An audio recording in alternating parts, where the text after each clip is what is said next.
of the United States.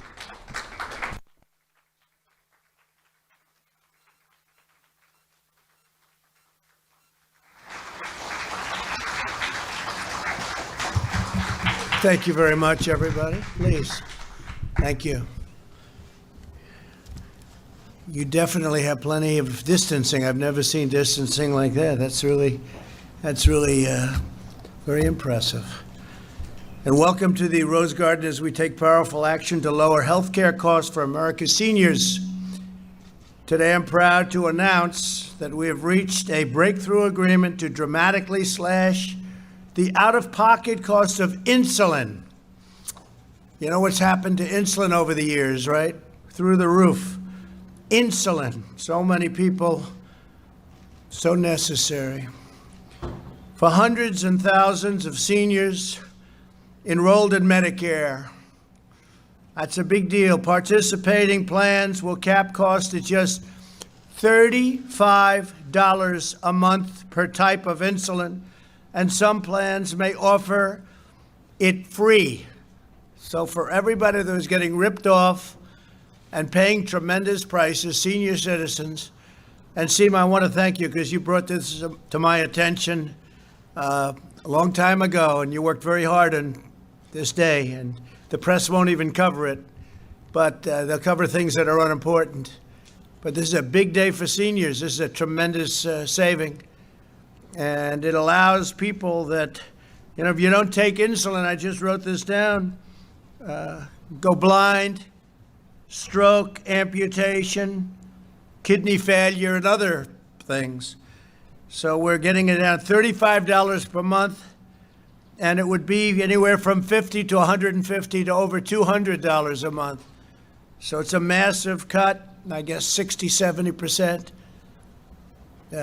Nobody's seen anything like this for a long time. Sleepy Joe can't do this, that I can tell you. In fact, it was his problem with Obamacare that caused part of your problem. This will save impacted Americans an average of minimum $446 just on insulin costs a year. We're pleased to be joined by Vice President Mike Pence and Surgeon General Jerome Adams. I also want to thank Seema again. Thank you very much for the job you've done, helping achieve the incredible victory for Medicare patients nationwide. In the past, Obamacare prevented insurance providers from competing to offer lower costs for seniors. There was no competition, there was no anything, and they ran away with what took place, and the seniors were horribly hurt. Many people couldn't take insulin, they couldn't even think about it. As a result, Medicare beneficiaries with prescription drug coverage paid an average of $675 for a year's supply of insulin, and sometimes as high as $1,500. Harmful laws also meant that seniors often paid a different amount almost every single month. They had no idea what they were paying. They were billed. Every month they were billed a different amount, and it was a massive amount. 1 in every 3 seniors on Medicare has diabetes, and over 3.3 million beneficiaries use at least one type of insulin. Over the past 10 years, these seniors have seen their out-of-pocket costs for this life-saving treatment almost double. I don't use insulin. Should I be? Huh? I never thought about it. But I know a lot of people are very badly affected, right? Unbelievable. That's why my administration acted decisively. We slashed Obamacare's crippling requirements and opened up competition like they've never seen before. They've never seen competition like this. Between transparency and all of the other things we're doing, nobody's ever had a competitive situation created like we've done it, and the prices you will see very soon, they're going to come tumbling down. Then we brought all the parties to the table, insurers, manufacturers, and other key players, and reached an agreement to deliver insulin at stable and drastically lower out-of-pocket costs for our seniors. I hope the seniors are going to remember it, because Biden is the one that put us into the jam because they didn't know what they were doing. They were incompetent. Soon, nearly half of all eligible Part D and Medicare Advantage prescription drug plans will offer this low-cost option. And when you say low cost, you're really talking low cost, giving seniors the freedom and choice to pick the plan that's right for them. Nothing will ever stop me from fulfilling my solemn duty to America's seniors. I'll use every power at my disposal to lower drug prices, and my administration will always protect Medicare and Social Security. And by the way, pre-existing conditions. And we got rid of the individual mandate, which is a disaster. The worst part of Obamacare was the individual mandate. When we got rid of the individual mandate, essentially we got rid of Obamacare, if you want to know the truth. You can say that in the truest form. But we got rid of a horrible, horrible condition called the individual mandate. But we'll always protect you on pre-existing conditions, much more so than the Democrats. Here with us today is Bruce Broussard, President and CEO of a big, powerful healthcare company, Humana. And I'd like to have Bruce come up and say a few words, please. Bruce, thank you. That's a big company. Look how young he is, too. That's very young to be running such a big company. Well, thank you very much, Mr. President. Thank you, Bruce. Well, I speak on behalf of our 50,000 teammates that work at Humana, that we are thankful of being here and honored. The demo that you are describing just recently is an example of the strength of public-private partnerships and dealing with large issues such as the affordability of prescription drugs. And insulin is by far the one that is used the most. Another great example of that is the response to COVID and the crisis. And I think about one of our customers, Gwen, that just recently we served, that was blind, did not have access to food. No one could support her because no one was in the vicinity to help her. And in addition, didn't have access to her prescriptions. And through a strong private-public partnership, we were able to offer her food and prescriptions delivered to her home. So I want to thank the administration for continuing to pick on large issues like this and bringing in the private enterprise to assist in that. So thank you, Seema, and everything you've done. So thank you. What a job you've done, too. Really an amazing job. And thank you. You're also in the right business, right? Well, if we can help any senior, we're always in the right business. That's good. That's good. Oh, you've really helped, and we appreciate it very much. Thank you, Bruce. We're also joined by Tracy Brown, the CEO of American Diabetes Association, and a lot of bad things can happen without insulin in terms of diabetes and other things. Please, Tracy. Thank you very much. Hi, Tracy. Thank you, Mr. President. Thank you, Administrator Verma, for making this afternoon one that we can focus on the 34 million Americans like myself who's living with diabetes, 7 million of which need insulin to live. 25% of these individuals have told us that they ration or skip doses of their medicine because they simply cannot afford it. And so this effort, CMI, MMI demonstration project that brings together the government, industry, and public health advocacy from the American Diabetes Association is the right thing to do, and we're thrilled to take this challenge head on. Today, together, we are helping millions of seniors access insulin affordably. This is a very big deal.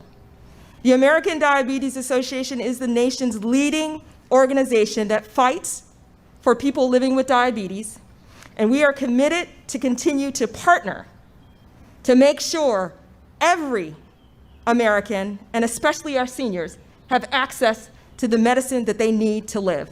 So thank you, Mr. President, and thank you, Administrator Verma. So, Tracy, are you surprised at how much we've gotten the price down, to what extent, and to the level that we brought it down to? This is a very exciting day for people living with diabetes, and so any step to bring this lower is a good news. We know that we need to do more, but I'm so confident that together we are going to be able to help all people living with diabetes thrive. Good. Thank you very much. Appreciate it, Tracy. I'd like to also invite up David Ricks, Chairman and CEO of Eli Lilly and Company. a very big and a very great company. Please, there's another young guy. Thank you, Mr. Thank you President. very much, David. Pleasure to be here. Really an honor to be a part of this announcement to improve the lives of so many patients who live with diabetes in our Part D program. For several years, Lilly's worked hard to improve insulin affordability, and this has been a missing piece that's now been filled in by the great collaboration from our plan companies like Bruce's who are here, Seema Verma, your administration, Vice President Pence, President Trump. Thank you for your leadership to make this happen. This is the kind of collaboration that solves real problems for people with serious issues like diabetes.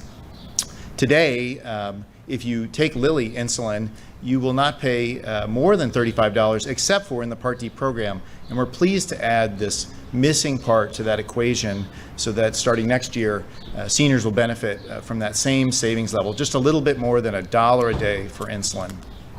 That same spirit of collaboration is also being applied to collaboration around COVID-19. And I think everyone's aware that there's thousands of scientists working in our industry, along with NIH and other experts, to speed around-the-clock new therapies for patients suffering from COVID-19 and to arrest and extinguish this pandemic. I've never been more proud to be a part of that effort as well, and the same spirit of collaboration is being applied in that incredibly important crisis as well. Together, by working together, I think we proved today we can solve long-term problems, and I hope I can come back someday and show that we've solved the immediate problem of COVID-19 working as an industry along with government. So thanks for having me here today. Good, and I Appreciate think it. we will. Thank you very much. Thanks, David. Appreciate it. Really good job. I also want to thank the companies with us today for rising to the occasion in our fight against the invisible enemy. Humana and other insurers have agreed to waive copays, which is a very great thing to do. It's a big deal. Thank you very much.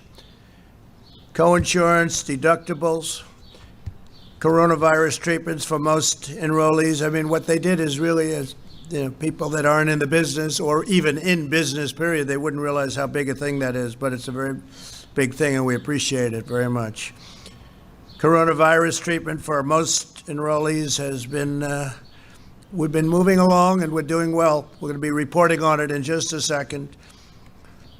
Sanofi is working at breakneck speed to create a vaccine. Eli Lilly has been developing therapeutics for coronavirus and expanding a free drive-through testing operations, and thank you all for the work.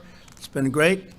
We're battling the virus on every front, speeding relief to our workers and pursuing therapies and vaccines at record speed. We have many companies right now, I think we can say very far down the line on vaccines and therapeutics and cures, frankly. I think cures are going to be in there very shortly. Manufacturing vast quantities and medical equipment, supplies, all of the different things that you need. We've energized our military. Our military is ready logistically to go out and distribute whatever it is we come up with, and I think we're going to come up with a lot. I think we're going to have therapeutic remedies, and I think we're going to have vaccines very shortly. I've been saying it very shortly. I think I'll be proven correct. If I'm not, I'm sure the media will let us know about it. We're safely reopening our country while aggressively protecting the vulnerable, especially our seniors. We're telling our seniors to stay back a little bit, stay back, let this thing pass. We're not only keeping older Americans safe from the virus, we're also ensuring that they have the best medical care on earth at a price that they can afford. That's what happened with insulin. Nobody can believe it when they hear the price for the insulin. It's been an amazing difference, and Seema's going to be talking about that. That's not just like a 10% drop or a 5% drop, which by itself would be good. That's a big drop. That's a really big drop. We approved a record number of generics and reversed the trend of soaring drug prices for the first time in over 50 years. First time we've ever had prices go down.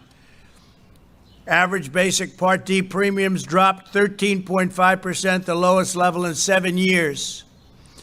And we're going down very substantially from that level. It's going down very, very substantially, unless you have a new administration, in which case it'll go up very substantially. That I can guarantee you. They've been doing it to you for years. Average Medicare Advantage premiums have plummeted 28% to the lowest level in over a decade, and that's despite everything that's been happening, which would normally make things go up. And we have more than, 1,200 more Medicare Advantage plans today than we did, think of that, 2 years ago. So we have 1,200 more Medicare Advantage plans than we did 2 years ago. That's something. I signed an executive order to crack down on fraud in Medicare and to give beneficiaries faster access to the latest medical devices and therapies, and to take all of the fraud money, and we're finding a lot of it, all of that money that we're finding in fraud, and reduce prices. We provided nearly $1 billion in grants to support home-delivered meals and in-home care for elderly patients and disabled people during the pandemic. We expanded telehealth, which has really turned out to be a very hot subject, right? People that never thought about it, people that didn't like the idea, right, Tracy? They're loving telehealth. It's speedy and it's a lot less expensive. We expanded telehealth for Medicare beneficiaries, and the number of patients using it has increased from roughly 11,000 a week to nearly 1.3 million. So we went from 11,000 people to 1.3 million people a week. But very big, where you'll be seeing it, price transparency. Some people think it's bigger than health care. When you look at it, it's going to be bigger than health care. Price transparency. It was signed approximately 9 months ago. It's going through the process, and it'll be here by the first of the year. So I hope you're going to remember me, just in case the unthinkable happens. But nobody else would have gotten it but this administration. Price transparency. It's a tremendous, it's going to cut your costs tremendously. And literally one of the biggest people in the field said, transparent, it's going to be a bigger thing. Price transparency, bigger than health care in a true sense. The cost of health care is going to come down very, very substantially. We're always working on pre-existing conditions and saving your pre-existing conditions. And as long as I'm president, you'll always be protected on pre-existing conditions. And surprise medical billing is something where people are surprised, never in a positive sense, and we've written that out, and that's going to be very quickly ended. So you're not going to be surprised, meaning badly surprised, very negatively surprised. It's a big thing. People go in, they go for an operation, they end up literally losing all of their money, losing everything over something that should not happen. Surprise medical billing. We're using every tool at our disposal to protect our nursing homes from outbreaks. You saw the disaster of how badly some of the governors handled nursing homes. It's a disgrace what they've done. What some of the governors have done is a disgrace. We provided states more resources to step up inspections, added shipments of personal protective equipment to all 15,400 Medicaid and Medicare certified nursing homes, and issued a strict new guideline that every nursing home resident and staffer be tested immediately, and that all staff be tested weekly. So we're making it very, very tough. Every day of my administration, we're fighting for our seniors like never before. Our seniors are very special people. All of our citizens are special, but our seniors, would have to take care of our seniors. Our senior citizens have spent their entire lives working hard, supporting their communities and families, and paying into the system. We will not rest until they get the kind of care and support that they have earned and that they deserve. Now I'd like to ask Vice President Mike Pence to come up and say a few words, followed by Administrator Verma. And I would just like to thank you again for the great job you've done. So we'll have Mike speak, and then you'll speak, and thank you very much. Go ahead, Mike. Thank you. Thank you, Mr. President. And let me say what a privilege it is to be here with business leaders and activists who have been standing with you, standing with the White House Coronavirus Task Force from the very beginning. It truly has been a public-private partnership that's marshaled not just a whole-of-government approach, but a whole-of-America approach. And we see that evident today in this historic step for America's seniors. And let me join the President in expressing our profound gratitude to the servant heart that each one of you have brought and all of your employees have brought. The importance of today's announcement cannot be overstated, Mr. President.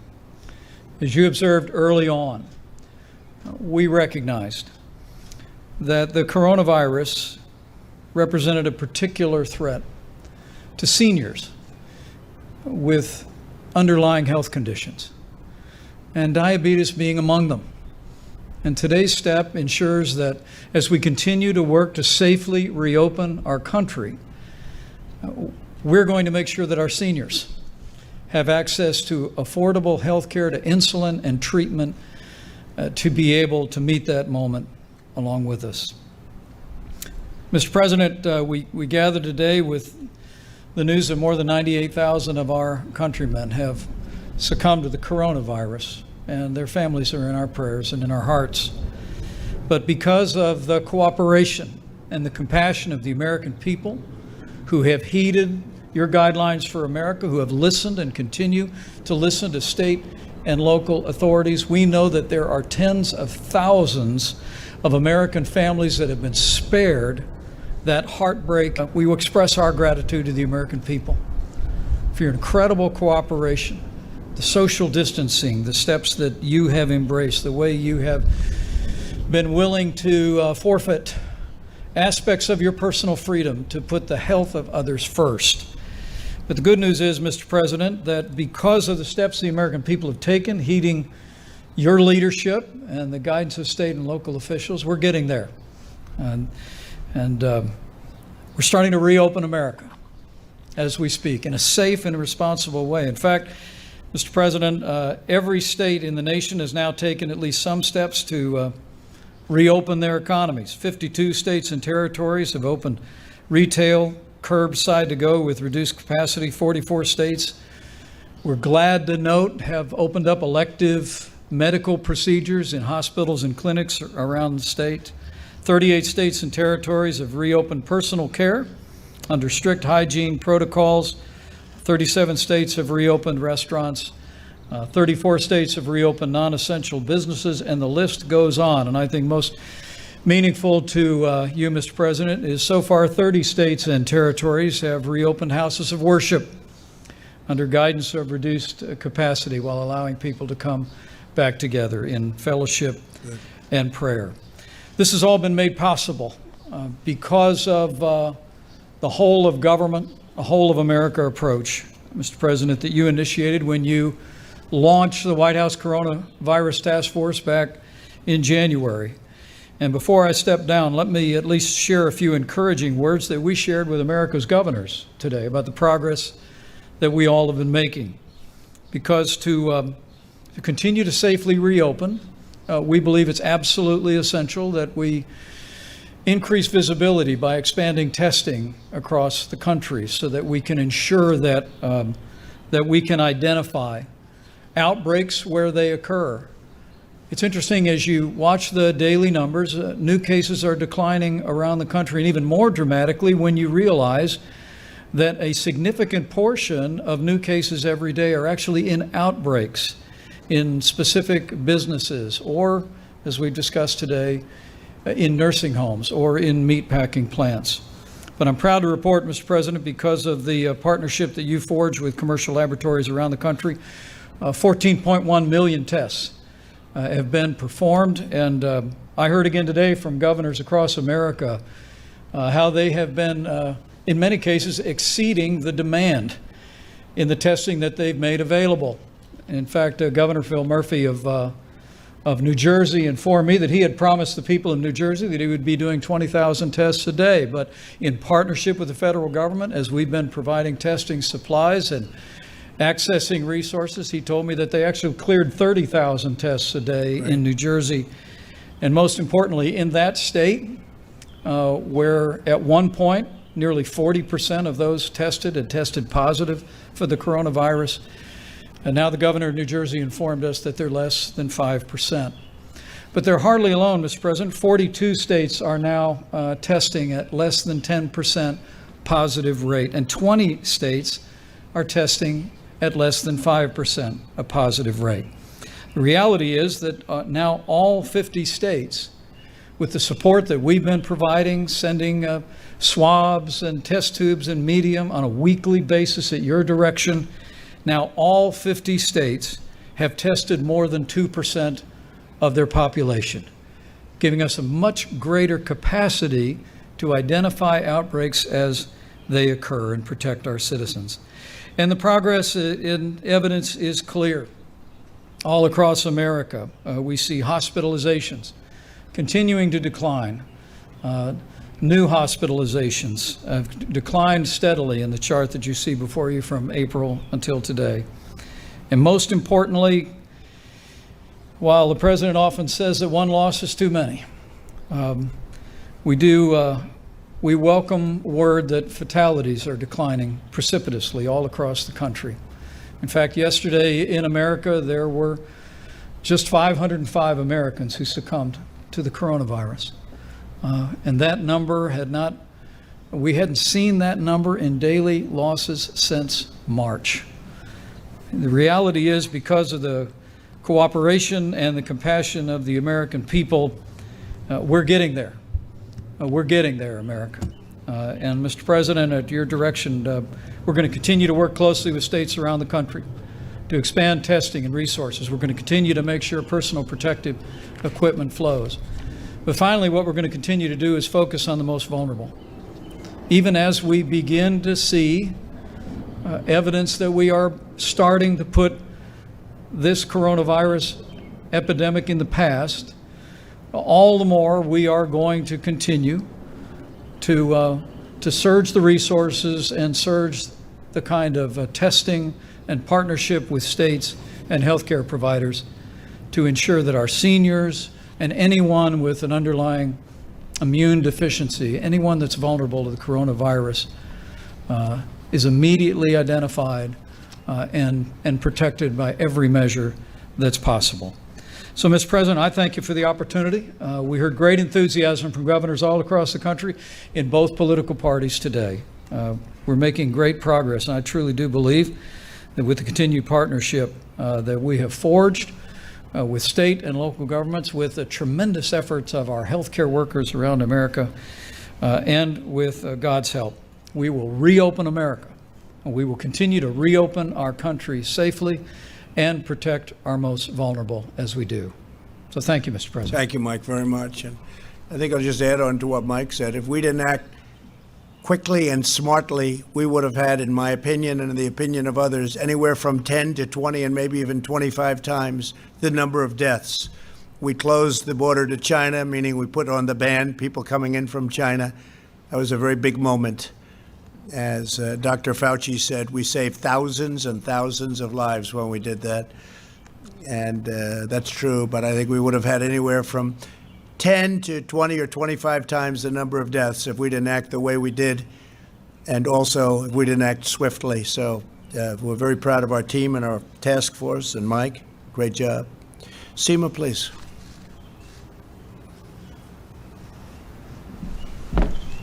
Good afternoon. I want to start with thanking the one person that's responsible for today's announcement, and that's President Trump. He's been steadfast in his commitment to lowering the cost of drugs and protecting the Medicare program and making sure it works best for seniors. The president also knows that it's the free market that leverages competition and negotiation, that is what can lower cost and improve quality for the American patient. And because of that, we've been working to slash Medicare's anti-competitive regulations, and it's worked. In the Medicare Part D program, as the president said, we are seeing low premiums, a 7-year low. And in the Medicare Advantage program, we're seeing a 13-year low in premiums. So we're putting money back in the pockets of seniors. And that means $3 billion in savings for patients and $6 billion in savings for taxpayers. And in absence of a congressional solution, we applied those same principles to lowering the cost of insulin. We are waiving Obamacare laws that disincentivize plans from lowering cost sharing for our Medicare beneficiaries. And this is important because we know that beneficiaries struggle to pay their insulin costs. It's patients like Cindy from Rochester, New York. She told us that the high cost of insulin has impacted her health and that she's been forced to ration her insulin. She said, "I know that it's not good at all for my health, and I'm sure that I've affected some organs negatively because of that lack of money to purchase insulin."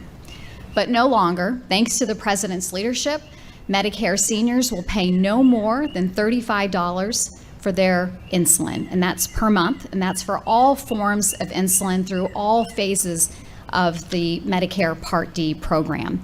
I also will say that some plans are free to even go below the $35, and so they could even see lower premiums as well. I'm also proud to say that we have over 88 health plans that are participating in this model, and that represents over 1,750 plans that will offer this low-cost insulin. These plans will be available during this year's open enrollment, which starts in October. And I want to thank the manufacturers and the health plans for stepping up to the plate, for coming together to negotiate this great senior savings model. It's going to make such a difference to the lives of many seniors across the country. And I am optimistic that this could be a model to lower the cost of many other drugs in the Medicare program. And thank you again, President Trump, for bringing lower cost priced insulin. Our seniors are going to be saving an average of 66% in their insulin costs, and this is nothing short of a godsend. And with that, I think we're going to hear from one of our Medicare beneficiaries. Thank you. Great. Thank you, Seaman. Hi, my name's Alan Arnfield. I live in the Hudson Valley in New York. I'm 68 years old and I rely on Medicare Part D. I've been a diabetic for over 10 years. And during that time, I've watched insulin prices rise dramatically. I pay $400 a month now for insulin. I appreciate President Trump putting a policy in place that will help people like myself for the future as far as insulin products. Thank you. That's very nice. And many, many people feel the same way. They can't actually believe it. $35 and less. And less. And they were being ripped off at a level that nobody's seen before. But that's true with a lot of other things, and we're taking care of them too. So I want to thank everybody for being here, in particular these great executives. Thank you very much. Thank you very much. You were very impressive in your speech, by the way. Thank you very much. John, please. Mr. President, can you tell us what you plan to do regarding sanctions against China for its pending actions against Hong Kong? And do you also intend to put restrictions on F&J visas for students and researchers coming into the United States from China? Your questions early. We're doing it now. We're doing something now. I think you'll find it very interesting, but I won't be talking about it today. I'll be talking about it over the next couple of days, John. Okay? But it's a very important question. Yes, please. Anybody? Yeah, please. Mr. President, two questions about a couple of things you've tweeted about in the last few days. Were you meaning to criticize Vice President Biden for wearing a mask yesterday? And can you explain why you've been tweeting about a conspiracy theory that has been proven to not be true? No, Biden can wear a mask, but he was standing outside with his wife, perfect conditions, perfect weather. They're inside, they don't wear masks. And so I thought it was very unusual that he had one on. But I thought that was fine. I wasn't criticizing him at all. Why would I ever do a thing like that? And your second question was? I couldn't hear you. Can you take it off because I cannot hear you? I'll just speak louder, sir. Oh, okay, good. You want to be politically correct. Go ahead. No, sir, I just want to wear the mask. Go ahead. The second question was about your tweets about the woman who died, who you're suggesting that Joe Scarborough was responsible. Yeah, a lot of people suggest that. And hopefully someday people are going to find out. It's certainly a very suspicious situation, very sad and very suspicious. Question, please. I asked you not to tweet ahead, about it please, anymore, go. sir.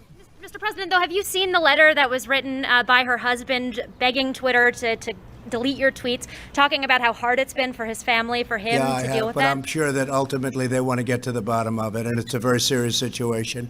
I also saw a clip with Joe and Imus where they were having a lot of fun at her expense, and I thought it was totally inappropriate.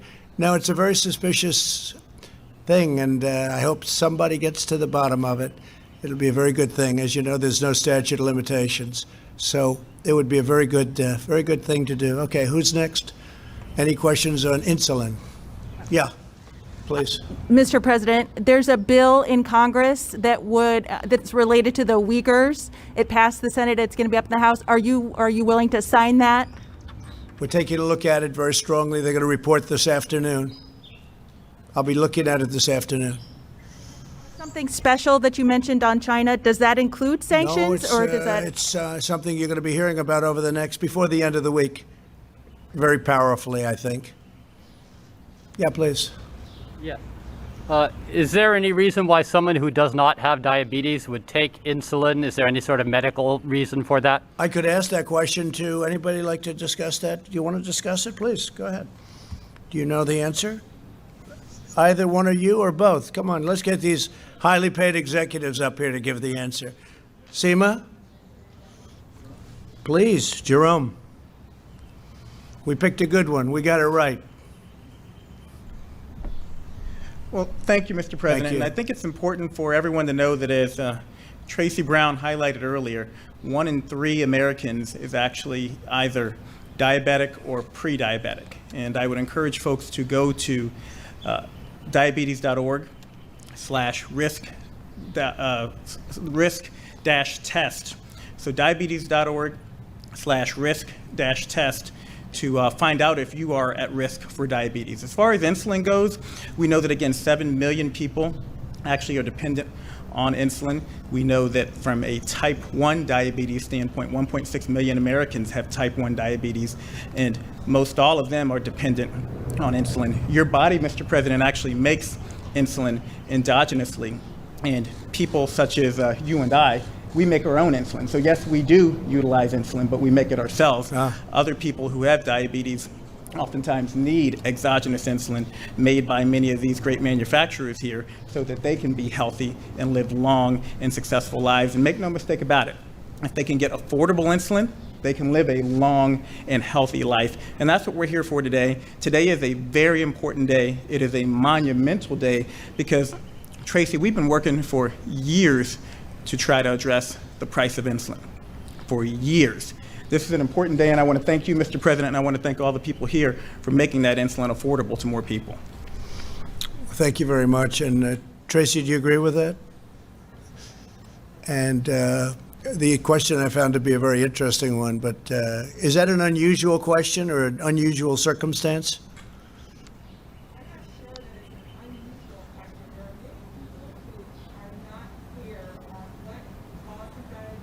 Right. Okay, good. I thought it was a very good question, actually. Please, go ahead. Thank you, Mr. President. We see in Europe slowly from one country to the other, they are opening their borders and letting people going from moving from one country to the other. Are you considering, for the good of the U.S. economy, are you considering lifting the flight ban from Europe in the next weeks? Well, we're just putting a ban on, as you know, going on immediately, essentially, almost immediately, to Brazil and from Brazil into our country. So from Brazil to the United States, they're having a very hard time in Brazil. We'll be doing certain announcements on other countries, including Europe, as we move along, and where they're making progress, we'll start to open it up, but only where they're making progress. They're making some good progress. I think we're making very good progress. We're making very good progress on the economy. The numbers are better than anybody would have anticipated. And certainly I think that's been reflected in the stock market, which had a very big day, and it's over 25,000. And when you think 25,000 is a very high number, when you think that it was at 29,000, and now it's at 25, that's a very big day. It's up very substantially over the last 6 months. So we had a very big day, but people are seeing what's happening. They're seeing there is a pent-up demand, as I was predicting, and you're going to see it more and more. We call it the transition to greatness, and it really is. We're going to have a third quarter that's going to be good. We're going to have a fourth quarter that has the potential to be really good, and we're going to have the best year, one of the best years we've ever had next year. That's what we see. Yeah, John, go ahead. Mr. President, is it your intention to bring American forces home from Afghanistan by Thanksgiving Day? And is the Pentagon drawing up plans to that effect? Well, I think everyone knows we're down to less than 8,000 troops. We're with leadership in many different fields and in many different parts of that country. We're dealing with the Taliban. We're dealing with the president. The president now has gotten himself straightened out with the two presidents, but we're dealing with, because they had, as you know, they had competing factors and factions. I think we're there 19 years. We're really not acting as soldiers, we're acting as police. And we're not sent over there to be policemen, but we're there 19 years. And I think that's enough, and they understand. We're having very positive talks. We want to bring our soldiers back home. We want to bring them back home. And we're not only talking about there, we're talking about other countries also. We bring our soldiers back home. We can always go back if we have to. If we have to go back, we'll go back, and we'll go back raging. And then we'll go back as warriors, fighters. But right now we're policing, and we're not meant to be a police force. We're meant to be a fighting force. Is Thanksgiving Day the target? No, I have no target, but as soon as reasonable. Over a period of time, but as soon as reasonable. We're down to 7,000 some odd soldiers right now. And in Iraq, we're down to 4,000 soldiers. So we're making a lot of progress. In Syria, you remember, John, on the border, when I took the soldiers out of the border, everyone said, oh, that's so terrible. Well, I spoke to President Erdogan yesterday of Turkey. The border's been fine without us. They've been policing that border for 2,000 years. All of a sudden, we had thousands of soldiers there doing their work for what? Guarding Syria and Turkey on a border, a very long border? No, we want our troops back home. We took them out. That was a year ago. I was criticized. Nothing happened, except they're watching their own borders now. We kept the oil, but at some point we'll take care of the Kurds with respect to the oil and get out. Yeah, please, go ahead. Mr. President, quickly, on your meeting with Governor Cuomo tomorrow. Yeah, he's coming in. Can you say what you're going to be discussing? Do you have a particular agenda? Do you think you'll discuss the Gateway project, the Hudson River I would Tunnel imagine project? we would, but he asked for the meeting, so we'll see what he wants. But he asked for the meeting. Governor Cuomo, and we'll be coming in sometime tomorrow. Yeah, please, go ahead. What can you tell us about the documents reportedly declassified by Rick Grinnell just before he stepped down as DNI? Are you prepared to release the transcript of the Flynn-Kislyak conversations? Yeah, I'd like to hear it, too. I mean, I'd like to hear it. The FBI, as you know, said that he didn't lie. And certainly the conversation, almost regardless, it was a good conversation. He was allowed to do it. And the Mueller people, who are have been proven very bad things they did. Very bad things. A lot of bad things are being found out about the hoax. Greatest hoax in the history of our country. And it was an illegal hoax and a very dangerous hoax. And a lot of bad things have been found out about Mueller and the gang. So I would like to hear that conversation. Yeah, I would like to hear it personally. So whatever they want me to do, I'll do. I think Rick Grinnell has done an incredible job. And things are happening now that I always knew this was the answer. This was an attempted coup by a bunch of dirty cops and others. These are dirty cops, dishonest slime bags. All right, yeah, question. Go ahead, Jeff. Thank you, sir. Mr. President, on Friday, you announced that you wanted governors to reopen churches and synagogues and mosques, and you said you would overrule them if they declined to do so. Can you explain what authority you had in mind when you said that you would do that? I can absolutely do it if I want to, and I don't think I'm going to have to because it's starting to open up. We need our churches and our synagogues and our mosques. We want them open. Churches, synagogues, mosques, and other. We want them open, and we want them open as soon as possible. Now, I can tell you, I know a lot of pastors, a lot of rabbis, imams, and they want to take care of their people. They want to take care. They don't want anyone getting hurt or sick, and they're going to take care of their people. We need these people. We need people that are going to be leading us in faith, and we're opening them up. And if I have to, I will override any governor that wants to play games. If they want to play games, that's okay, but we will win. And we have many different ways where I can override them. And if I have to, I'll do that. But we want our churches and our synagogues and our mosques, etc. We want them open. Now, there may be some areas, by the way, where the pastor or whoever may feel that it's not quite ready, and that's okay. That's okay, but let that be the choice of the congregation and the pastor. John, go ahead. Mr. President, how long will you give North Carolina Governor Roy Cooper to provide you with the information that you and the RNC are asking for before you decide to look elsewhere for a venue for the RNC convention in August? Well, as you know, we don't have much time because we have to know that if we're going to spend millions of dollars on an arena, we want to be in North Carolina. I love North Carolina. I won North Carolina. We just had two races that we won recently for Congress in North Carolina. Two very big races that the press didn't want to report on. If we would have lost them, it would have been the biggest story in political history. But we just won two races. It's a very important place to me. I love North Carolina. In fact, my son, Eric, and Laura named a baby Carolina and came from, I think, both, but she was born in North Carolina, as you know, Laura. So it's a very important place to me. But at the same time, and I think the people understand this, we have a governor that doesn't want to open up the state.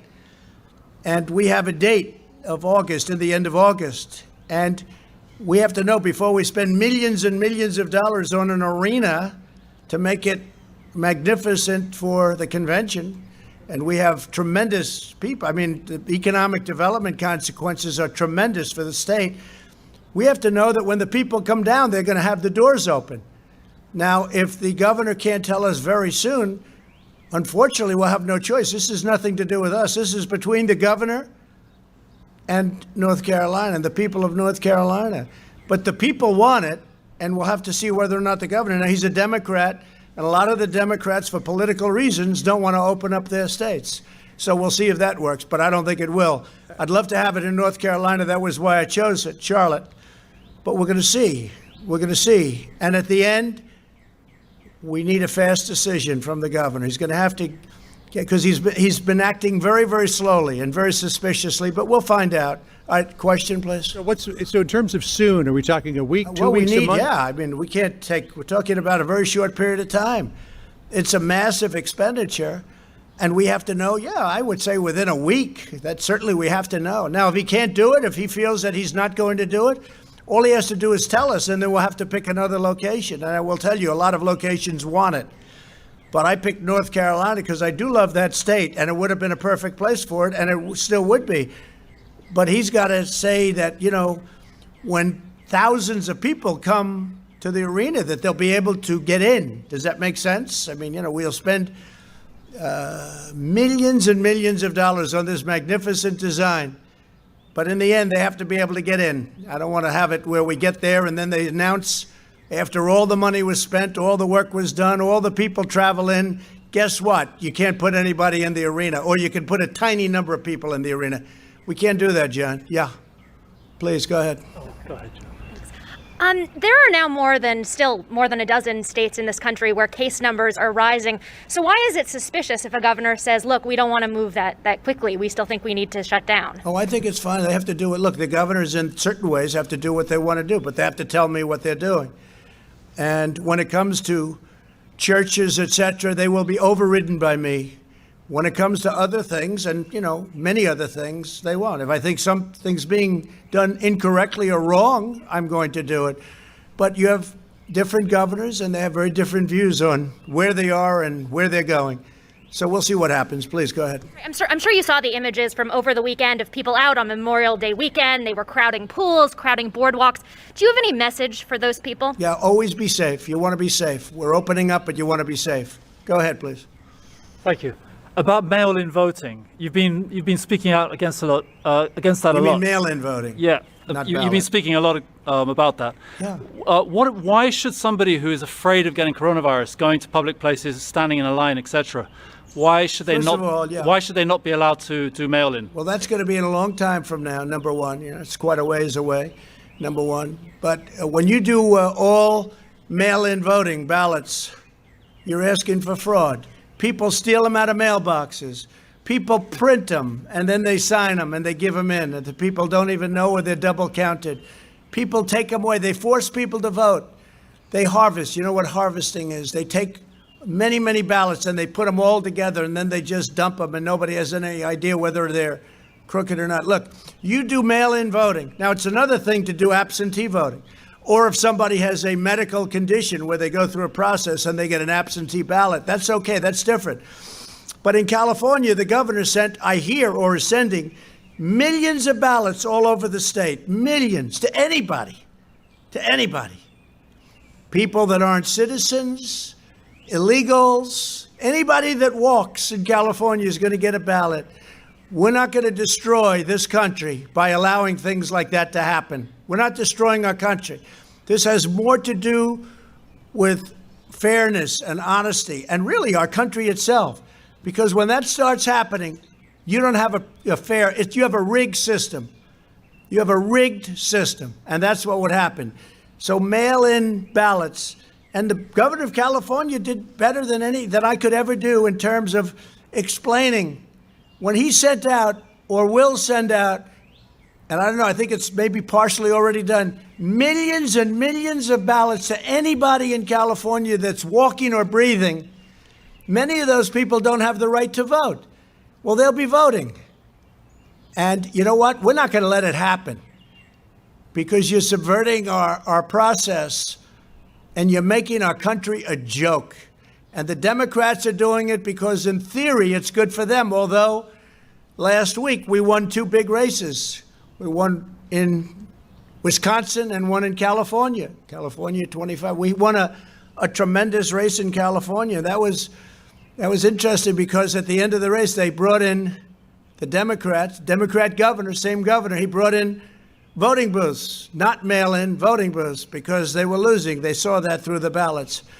But no, you can't do that. You can't do the mail-in ballots because you're going to have tremendous fraud. And remember what I said. They'll be grabbing them from mailboxes. They'll even be printing them. They'll use the same paper, the same machines, and they'll be printing ballots illegally. And they'll be sending them in by the hundreds of thousands, and nobody's going to know the difference. We can't do that. You want to vote, you really have to. Absentee is okay. You're sick. You're away. As an example, I have to do an absentee because I'm voting in Florida, and I happen to be president. I live in that very beautiful house over there that's painted white. So that's okay. And it's okay for people that are sick and they can't get up, something. But voting is a great honor. It's a great honor. And people love to go out and vote. And I want to keep it that way. And if we don't keep it that way, we'll have nothing but a rigged system in this country. We can't do that. Thank you very much, everybody. Thank you.